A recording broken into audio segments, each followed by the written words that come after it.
The 2017 Cape Cod Baseball League season is almost over. I'm Claudia Chakamian, this is Federico and Sam Corman, and welcome to this year's last season of Around the Horn. Guys, this season has completely flown by. Before we talk about that, a lot of additions to this Gatemen roster lately, a lot of injuries, sending kids home, and getting a lot of new players. What do you think? Well, it's really interesting. A lot of roster turnover in the past week or so. I mean, Tanner Dodson, Nick Angelini, Tristan Pompey, Nate Fosnot. These were all mainstays on the Gatemen offense, and now they've gone home getting ready for their fall ball, recovering from some minor things that are going on. The Gatemen, they're adding a bunch of new players. We don't really know much about them at this point because they're brand new. They haven't played on the Cape before, so it's a different situation for these guys, hoping that they can rise to the occasion. Well, it's going to be tough down the stretch because they've lost a lot of really big-time players. Tristan Pompey, of course, headlining, as well as Tanner Dodson, that group of players. Nate Fosnot, certainly a big loss. All of a sudden, the depth that they had on the left side of the infield has diminished to just Ben Baird, Willie MacGyver, and of course you can put Robbie Metz over there and Kyle Kasser as well. But that left side of the infield depth has kind of fallen down a little bit. You've lost a lot of big-time players over the past few games, especially due to injury, and that's tough because you really can't predict when things like that are going to happen. And it's just been it's been tough recovering from these big losses, and we've seen a lot of turnover in terms of the pitching staff, a lot of new guys getting added. We still haven't seen new position players come in and work their way into the lineup yet. So that'll be something to watch for if it does happen into the last few games and into the playoffs, if they can get another position player to kind of ease the tension off the nine that will be in the lineup every single day for the rest of the season. Not to say that this lineup is bad, but it's definitely tired, and you can tell.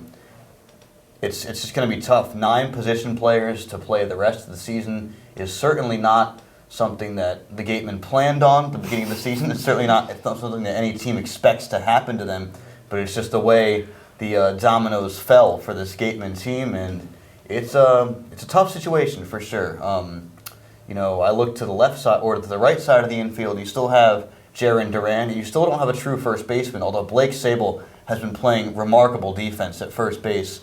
So he's basically the first baseman down the stretch. He's got the height to be a first baseman, got the long legs to make those stretching catches over there at first base.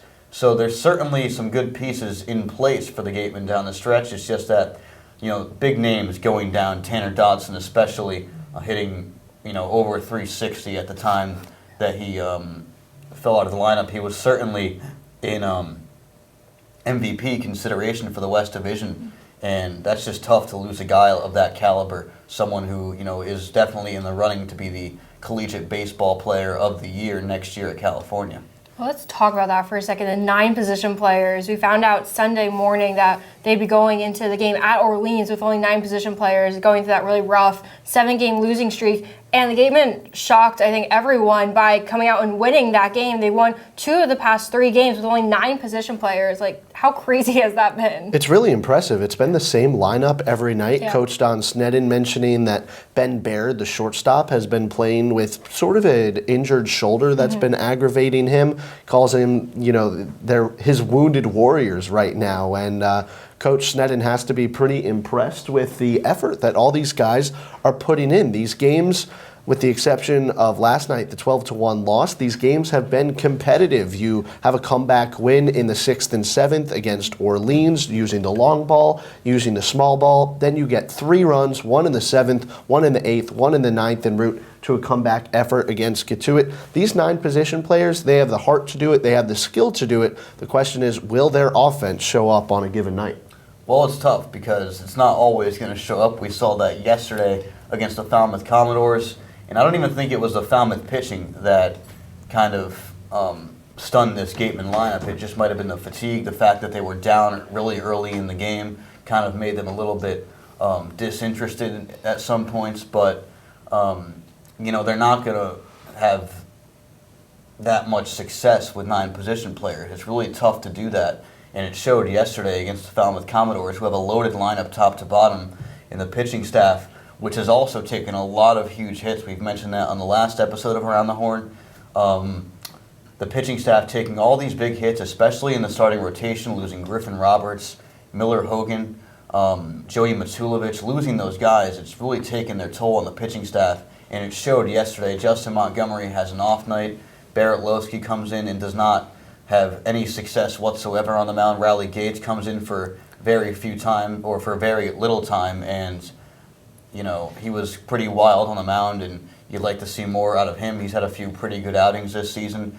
Now you have the new pitchers that came in that game against Falmouth, and that could be a positive going down the stretch, as if those guys can step up and become solid arms in the Gatemen bullpen down the stretch. Also looking for another starter maybe going down the last few games. You still have Mason Fioli, you still have Justin Montgomery, but you need a few other starters. You have guys in the bullpen willing to go out and start. I look to Grant Wolfram because he was a starter back at Davenport, went 13-2 in D2 play this year, was a draft pick out of high school by the Detroit Tigers. He wants to start. I talked to him about this, and he would love for the opportunity to go out and start games because that's what he's used to. And I think that if Jim Lawler is looking for a guy to go out and add to the rotation, Grant Wolfram is certainly a good candidate. He hasn't been the sharpest of the Gatemen pitching staff throughout the season, but he's certainly been one of the better guys in the back end of the bullpen. I think Aaron Hernandez would be a great fit too. We'll see Noah Zavolas. He'll continue to move up in the starting role, but as we get into the playoffs, Aaron Hernandez had those good 5 innings against the Orleans Firebirds, only gave up a home run that was basically a pop-up 300 feet in Orleans. So other than that, I think he's been really good. I think moving towards the playoffs, he could have a big impact. I think the pitching will definitely balance out. It's just like we mentioned, the offense and the hitting, getting those new players who should be arriving for the Bourne series. That will really help them out because, like you mentioned, Ben Baird's a little injured. Stephen Kwan's been having kind of some knee injuries. When I talked to Coach Sinn the other night, he said Robbie Metz had some finger issues. So, the guys aren't feeling 100%, but they're pushing through it. And that's what we like to see. That's how you know that they're competitive. So I think they'll balance out just fine. So now we're going to send it over to our Jacob Tobey, who got to sit down with one of the Gatemen players. Thanks, guys. This week I got to catch up with Gatemen pitcher Noah Zavolas about his journey to the Wareham Gatemen. Swing and a miss, strike 3. 0-2 is strike 3 called. Trainer is 0 for 1 in his debut with a walk, and he takes called strike 3. How about Noah Zavolas?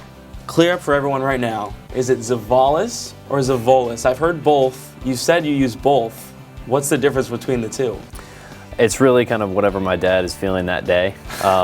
He's the Zavolas in the family. I say Zavolas, but he can, he'll sometimes go back and forth.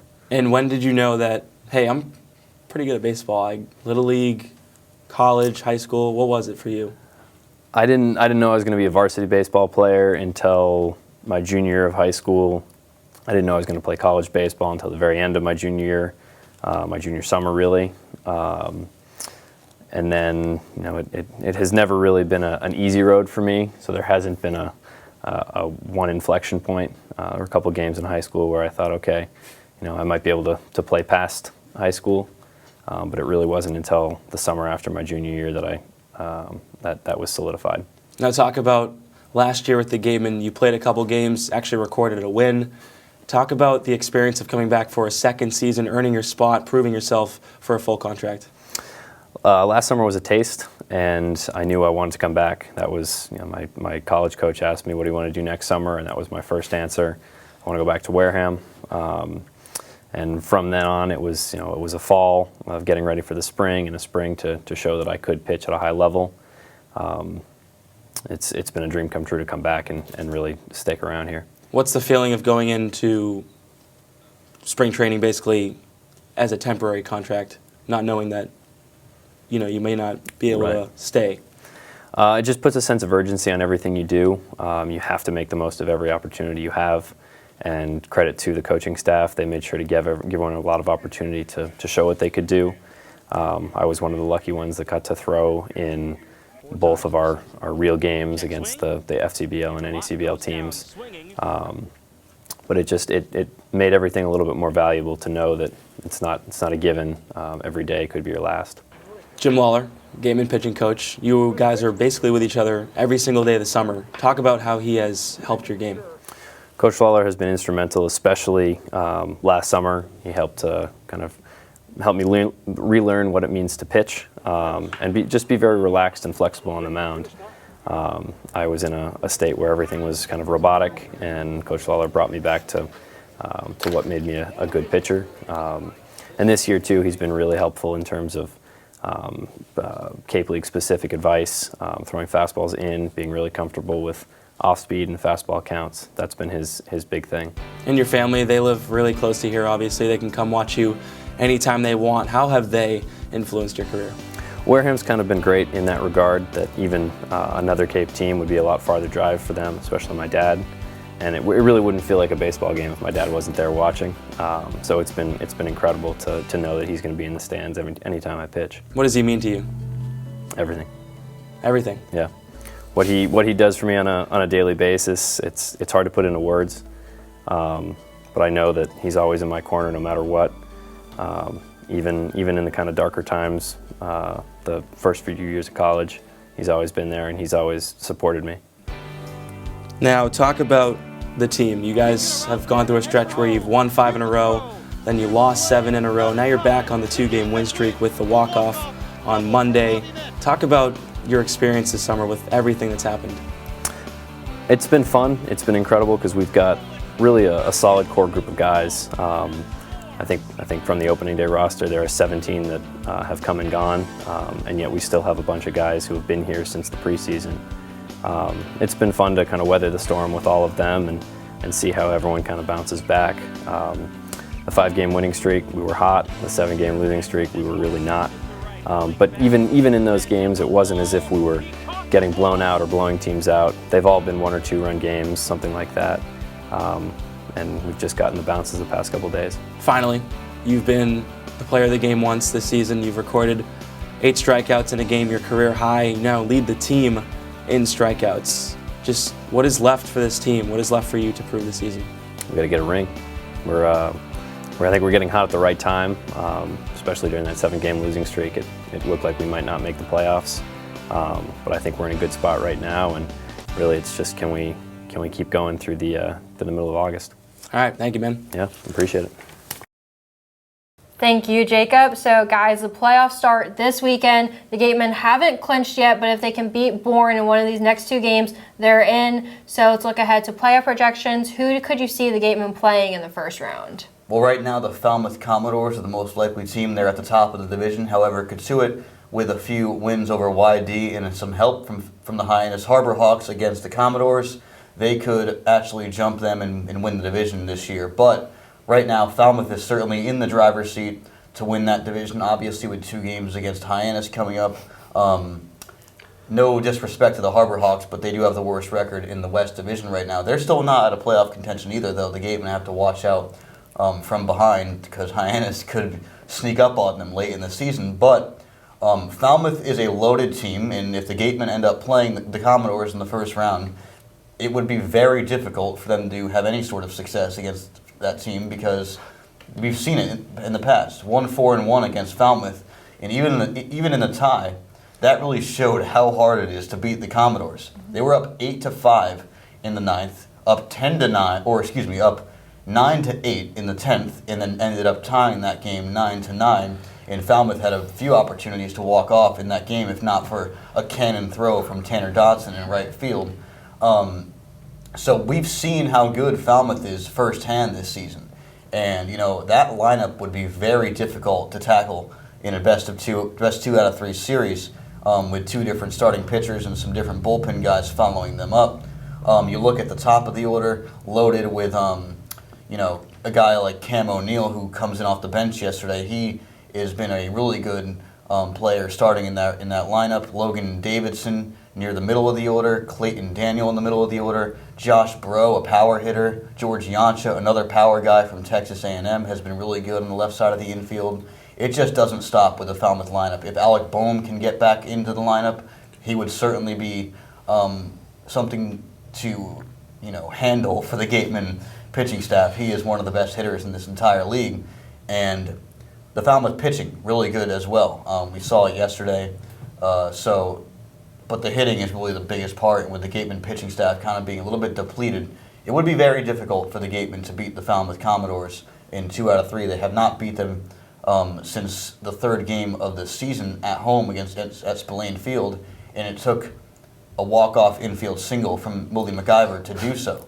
So to beat Falmouth in a 2 out of 3 series will be very hard for whoever ends up playing them, whether it be Bourne or Wareham or Hyannis. And I think that if the Gatemen can win these next 2 games against Bourne, hop into the 3 spot, try to end up playing Kitsui, they'd be in a lot better shape. You have more on the Kettleers. Yeah, I mean, the Kettles, the Gatemen do have a chance to take them on in the first round if some things go in certain ways. And Kitsui, they've struggled against the Gatemen this summer. They're 2-4 against Wareham most recently. A walk-off victory for the Gatemen because of Robbie Metz double down the line to score Stephen Kwan. Don't also forget a 1-0 victory for the Gatemen and an 11-0 victory to also highlight how the season series has gone. Kituit's lineup really stacked at the top. Guys like Grayson Genista and Griffin Conine have been so lethal this season. I think they have a really good lineup, and I think they're pretty good defensively. Just the pitching has been sort of an issue against the Gatemen. The starting 9 for the Gatemen have been able to take advantage of the Kituit Kettleers in the past. That would be a more favorable matchup, even though Kituit has more points than the Gatemen. Even though they've had a better regular season as a whole, Wareham has had more success against Kituit. That would be a nice first-round matchup if that would happen. Yeah, first they need to take care of the Bourne Braves. These next 2 days, what do you think needs to happen for the Gatemen to at least get 1 win? You need to score 4 runs or more. I mean, that was the threshold we were talking about at the beginning of the season. We sort of stopped for a bit because of all the craziness that have gone on. But there have been 2 games in the series with the Bourne Braves that have been a score of 4-3. Score 4 runs, you're going to win the game, I think, because Bourne's offense isn't that great. The pitching, though, has been fantastic for Bourne. That's why they have as many wins as they do. Their run differential, horrendous. It's really down there in the negatives. The Gatemen hopefully can take advantage of that either today or tomorrow or both. That'd be really nice. One thing with Bourne this season is they haven't been streaky. They've been kind of a win-lose kind of team all year. And that is tough with a home and home with the Gatemen coming up for Wareham because every time Bourne loses, they seem to respond nicely. Every time they win, they seem to follow that up with a not so great performance. So, splitting this series with Bourne seems the most likely based on the way the Braves season has gone. And the Gatemen have had a few good outings against Bourne. They beat them 13-2 at Spillane Field in 1 game, and I wouldn't expect with the season winding down here, I wouldn't expect Bourne to come out and put on that kind of performance. Although we saw it from the Gatemen yesterday, it's very easy. It could very easily happen. It's just the way certain things go on. And if the Gatemen can pull a Falmouth and score early on in the game, kind of knock Bourne out of the mode of competitiveness for a little bit, and that would really help them out in that series against the Braves. Doran Park and Spillane Field are the sites of these 2 games, so 1 at home, 1 on the road. And the Gatemen, I believe, do not have any chance of playing the Braves in the first round because of the way that they play each other. If they do beat Bourne twice, Wareham jumps up to the 3 spot, and that could be a huge boost for them depending on who wins the division based on the way Kituit and Falmouth go on. It's really just a crapshoot right now because you don't know, even if you beat Bourne, you could still end up playing Falmouth. And that's tough because you finish the season on a strong note and you end up playing probably the better of the 2 teams, I would say, in terms of the whole lineup and the whole picture of the entire roster. I think Falmouth does have the better team to Kituit, so it's just really wait and see kind of the game for the Wareham Gatemen right now. But you still have to control your own destiny. Hyannis still in the picture. If they can beat Falmouth both games and Wareham loses these next 2 games to Bourne, then Wareham will be packing their things and heading home after the season ends. Falmouth is 4-0 against Hyannis, by the way, this season, so we'll see how that all turns out. Like you just mentioned, control your own destiny is something Coach Sneddon has talked a lot about. They can't worry too much about what Hyannis is doing. They have to do it themselves. So this almost wraps things up. Summer's almost over. This was all of our first seasons in Cape Cod Baseball League. What were your overall thoughts this summer? I mean, I thought the Gatemen, despite an 18 and 23-1 record right now, have had a good summer. I think all of these guys have learned something from one another, have learned something from the coaching staff, things that they can take back to their schools on their road to Omaha. So many of them want to compete for a national championship someday. So many of them want to make the major leagues. It's certainly possible. These guys have the talent to do it. It's been a lot of fun watching these baseball players this season. I look at some of, a younger guy like Blake Sable coming in here. He's gotten so much better since the season started. You look at the pitching staff under Jim Lawler, and it just seems like every pitcher knows how good of training they're getting under Jim Lawler right now. And the pitchers, a lot of them have improved mightily since the season began. You look at Noah Zavolas. His stuff has just become remarkable over the past few weeks. And you look to Jim Lawler to see, wow. He really can make an impact on these pitchers. And in terms of the Gatemen season as a whole, it's been, a bumpy ride. They had a 5-game winning streak followed by a 7-game losing streak, and that came after a season in which they were kind of win-loss mode for most of this season. So it was kind of interesting to see them kind of go on a streaky run at the end of the season. It was a very unpredictable season, I would say. You really didn't know what was going to happen night in and night out. You didn't know which Gatemen team you were going to see. You didn't know if you were going to see the pitching staff that would shut out teams holding the 4 or less runs in most games, or you didn't know if you were going to see the pitching staff that we saw yesterday that got pretty much obliterated by the Falmouth Commodores' entire lineup yesterday. And it's been a fun summer here on the Cape for sure. The play-by-play, of course, experience is the best you can honestly get, and I know that the Gatemen put on the best broadcast of any Cape Cod League team. We're the only Cape Cod League team that has the camera angles that you see on TV on a night in and night out basis. You have, the outfield camera where you get to the actual view of the pitch, and that's really awesome stuff. And I'm really proud to be a Wareham Gatemen member of the organization, and proud to be a part of these broadcasts because they were some elite broadcasts for sure. For sure. It's been a lot of fun, and like you guys mentioned, it was really great to see the players grow, especially you talked about Zavolas, seeing Mason Fioli grow so much from his very first start to where he is now. That's exactly what this Cape Cod Baseball League is about, watching these players grow. And you can't think of a better place to spend the summer, honestly, than Cape Cod. So any final thoughts? It's been a great season. Like Sam said, we are very lucky to have our whole Gatemen Baseball Network staff. Our WCTV crew has been fantastic. It's been a real joy, but it's not over yet. The Gatemen, they have a push towards the championship. We'll see how far they go. For sure, we'll have to see what happens in this Bourne series first. So be sure to follow the Gatemen on social media, on Facebook, Twitter, Instagram, SoundCloud, and YouTube. That wraps up this episode of Around the Horn. For Sam Corman and Connor Federico, I'm Claudia Chakamian. Thank you for watching.